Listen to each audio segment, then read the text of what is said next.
Hey everyone, welcome back. My name is Rohan Bijou, and today we're going to take a look at the Nintendo Switch OLED version, also called the OLED version. So I'm just going to call it the OLED, just to keep it simpler. So I've been actually trying to get this mounted for a really long time, and I actually finally got it 2 weeks ago. And that's how long I've been testing this console. I really love the handheld concept as a console, and I think Nintendo did an absolutely amazing job with it. I mean, first, I think the screen was okay. It wasn't really that great. There's a lot of bleed. The design, there's some major flaws like the kickstand, a ton of those, but I feel like Nintendo has addressed all of those issues in this small minor update of a console. And there are some major upgrades, not only to the screen as the name suggests, and there are some small minor changes that, take time to appreciate and time to see, but they're all worth it. And I'm gonna explain a bit more about all those things in this video. So in this video, we're gonna do an unboxing, and then we're gonna do some specs, some features, some, my thoughts on those features and those improvements from previous models. And then finally, I'm gonna give my verdict on whether you should switch from your Nintendo Switch to the new OLED version and who this Switch is really for. So before we begin this video, please subscribe to the channel if you want to watch more future content like this. Like this video if you found this helpful, and comment any questions, concerns, and I'll try my best to answer them. So without further ado, welcome to Techno Review. So let's first begin with the unboxing. So first of all, let's look at the box. The design is absolutely amazing. On the back there are the different modes for how you can use to play the Nintendo Switch OLED, and the box is just generally smaller than the original Switch itself. So let's pop open the box, and the first thing you actually see is the Joycons and the new and improved screen. So actually, let's pull out the screen first from its cover. And it actually feels really hefty, actually. It's way more heftier than the original Nintendo Switch. And I'm not gonna turn this on, but let's keep this to the side. And next we have some paperwork, and then we have the white Joy-Con. They're really amazing. Let's pull them out the cover, and they feel really nice. They feel the exact same as older Joy-Cons, so there's no big change to it. Next we got the HDMI cable, then we got a power brick, and then we got the controller where you can slide in the Joy-Cons and, play the Switch like, a regular console. Then we got the dock, which is actually really improved. They actually added and changed the design a lot, and I'll explain more about this when we talk about the features. And then we finally got those things on the side where you slide in and you can play the Joy-Cons individually. So you got that with the strap for safety. And that's the only things we get in the box. And now let's talk about the specs, features, and the new and improved Nintendo Switch OLED. So let's first talk about the design of the Nintendo Switch OLED. It has a gorgeous 7-inch 720p OLED display, obviously, and this is way larger than the 6.2-inch Nintendo Switch screen and larger than the 5.5-inch screen of the Nintendo Switch Lite. Obviously, the screen is literally the biggest part of this upgrade, and I'll talk a lot about it later on in this video. When taking a first look at the new and updated Switch, it looks like the only updates were actually made on the screen and the dock, which we will talk about later. But there are some minor changes that you might not actually notice, but really improved the experience. So let's talk about the best change with the OLED they've made so far, and that's with the kickstand. I've heard a lot about the old Switch's kickstand and how it only had one set mode and you couldn't do anything else with it. It was small, minuscule, and it was really unstable. Well, they fixed it now, and you can adjust the kickstand to literally any angle you like with a new hinge system. And now it's way more stable because the stand runs across the body of the Switch itself. And since you're already talking about the back, I think we can talk about the SD card slot, which is actually hidden right under the hinge. And this is for expandable storage if you'd like. Another new design change is with the speakers. Looking below the screen, you'll see these stereo speakers, and they rest more on the bottom edge of the console. There are large apertures present for each speaker, which results in richer, clearer sound. Also, Nintendo has stated that the system has enhanced audio, which means that there is an internal change when compared to the first model. And I have to agree, the bass and the treble was great all around, and the change was immediately noticeable. The volume was amazing, and the audio is actually really great for such a portable device. There's also a headphone jack, which means you can plug in your own headphones for even better audio if you'd like. There are also some minor changes to the frame of the screen. Right now, it's actually made of metal rather than plastic. And the entire screen section is also slightly larger, which is like 3mm larger. So some clip-on cases might be very tight for it. And a lot of third-party cases might not be compatible for the size of the new OLED. and which this is just a complete bummer. The air vents have also been redesigned so that it's less prone to cracking, which a lot of people have actually faced very recently. The buttons also have been redesigned to be simplified, and right now it's more oval rather than a circle. And if you actually take a look at the top of the OLED, you can see that the power button is also a bit more harder to click. It's a bit smaller, so it takes a bit more force to click. I don't know why they did that, but it's just harder to click right now. Awesome, so now let's talk about the Joy-Cons itself. As you probably noticed, it's white, and you literally cannot buy white Joy-Cons anywhere else. You have to buy the OLED version of the Nintendo Switch. Wait, let me rephrase that. You can't buy the white Joy-Cons from Nintendo themselves or any retail store. You can probably go on eBay or Craigslist and find white Joy-Cons for literally a fortune, maybe a kidney. I mean, it's not that worth it, but if you do want white Joy-Cons, you might have to get a $350 Nintendo Switch. Also, these Joy-Cons are compatible with old Switches, and older Joy-Cons are also compatible with the OLED Switch, which is just absolutely great. And as a person who uses Xbox controllers a lot, I mean, the Joy-Cons just confuse the heck out of me. I mean, the button placements are all, you know, like completely different from the Xbox. So whenever the game asks me to, you know, press A, I always accidentally press B, which is just insane and just drives me crazy because I'm so used to the Xbox control. I mean, you know, they should create like a universal controller. I mean, you know, something that every console can use. The controllers are pretty good. I mean, they're very tactile, very nice and comfortable to use. Probably actually better than the Xbox. But this just confuses me a lot. So hopefully they, you know, all console companies find a, you know, solution, get one singular controller for all consoles and sort of, you know, understand and create something easier for consumers to use so you don't have to memorize certain, you know, button layouts and stuff. So hopefully, fingers crossed, that can happen in the future. And one thing also I liked about the Joy-Cons from the previous, you know, Nintendo Switches and the new Switches is that you can just literally split them into two controllers, which is just really smart. So you just have one, play as one controller, and just give one to your friend.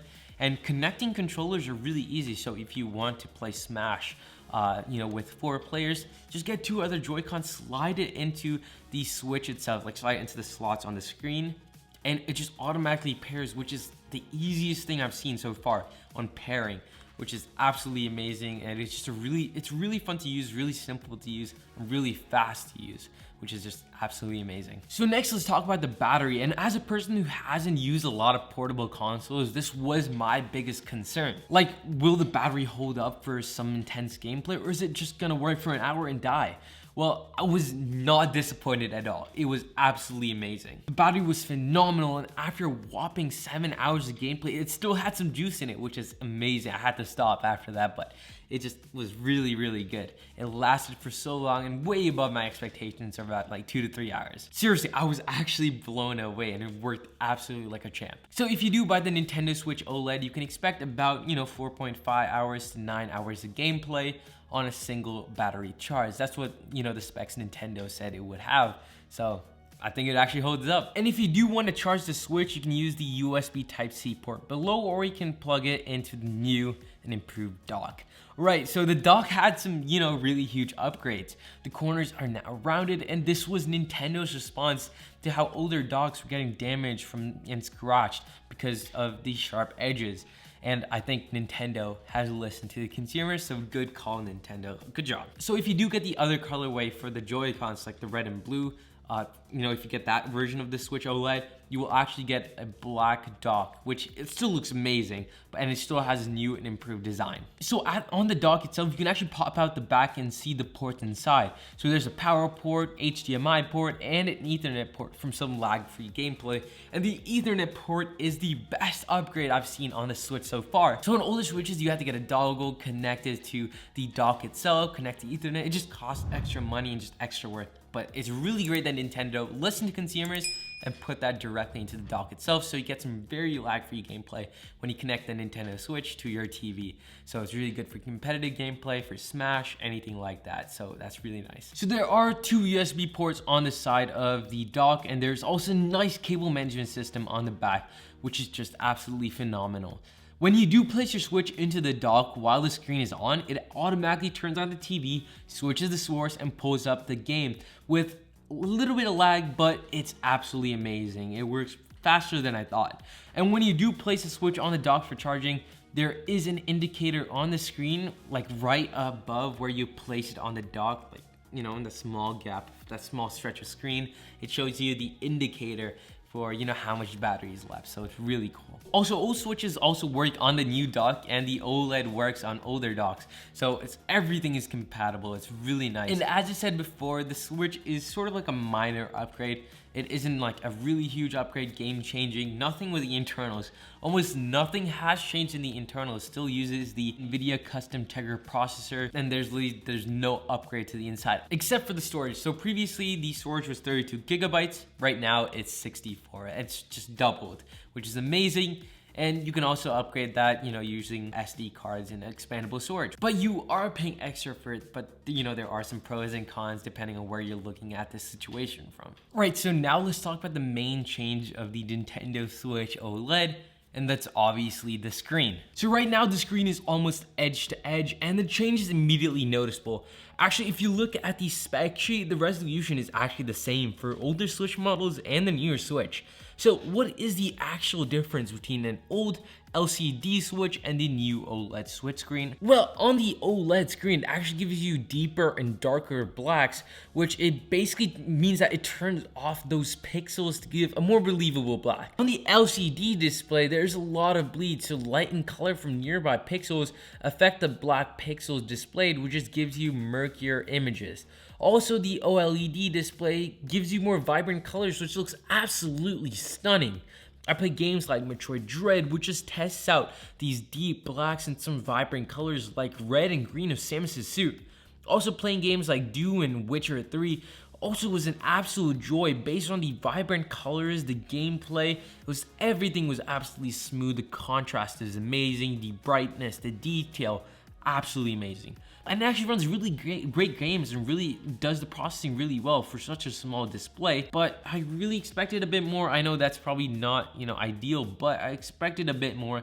But it was really good for what is currently being made for handhelds. And Super Smash Bros was a joy to play. I paired new Joycons and everything was easy, like I said before. And the gameplay was absolutely amazing and a total blast to have. And I feel like the Switch has so many multiplayer games, and I feel like Nintendo Switch is really good at multiplayer games compared to other consoles. I mean, you need to buy like a large amount of controllers for a large amount of people. But if you have Joy-Cons, and if you do buy just a regular Switch, you already have 2 controllers. Amazing. You can just buy extra $100, 2 more controllers. And it usually costs $100 to buy a separate Xbox controller. And the price for that compared to this is really amazing. Just overall, this has motion. You can, you know, play golf or tennis, you know, just using this. And it's just a really open console for multiplayer to play with your friends right in the same room. So if you are a person who uses the Switch more of, you know, as a console that you just put on the dock, play on your TV using, you know, the regular controller, this isn't such a big upgrade actually. The only upgrade is for the dock, and that's only with the Ethernet ports. But it is a huge upgrade if you think about it, and you can obviously find, you know, a lot of, you know, the newer docks on eBay, but that's the only upgrade for the new OLED. And if you are a person really invested in the handheld concept of the Nintendo Switch, you know, using it for portability, going around when you travel and you're just using it as a handheld device, this is literally the best upgrade. The screen, the gameplay, everything is very good. It's just the vibrant colors, the deeper black. And if you are, you know, if you do use it like, you know, kickstand wise, it's really good, you know, with the new and updated one. Just sticks up really well. This is literally the best upgrade you're gonna see in a while. Obviously, this is a minor upgrade. There is obviously gonna be newer versions coming out soon, 2023, 2024, when they release, you know, the Pro or just something like the new generation, like the totally big upgrade, where I think OLED's gonna be the standard, or it's gonna be, you know, a better resolution, maybe, you know, 1080p or 4K display, something like that. But obviously that's going to come up a bit far in the future, so you can't expect that. You probably can't expect that very soon. But in the meantime, this is an amazing console to buy. You can either, you know, sell your old Switch and, you know, get that money invested in this, or just buy one if you do have the financial ability to do so. So that's it for the video. I hope you found this very helpful. Like this video if you found this helpful, and comment any questions, concerns, or something I haven't covered, and I'll try my best to cover that and answer that in this comment section. What am I saying? Ugh. So I hope you found this helpful. Subscribe to the channel if you want to watch more future content, and obviously I'll leave links for the Nintendo Switch OLED and places you can possibly get it. I know it's really hard to get right now, but I'll hopefully you get them, and I'll leave the links in the description for different places you can buy them. Best Buy, Amazon, just all those places. And that's it for this video. I hope you found it helpful. If you want to watch more future content, subscribe. Thank you guys for watching. Catch you in the next one. Peace.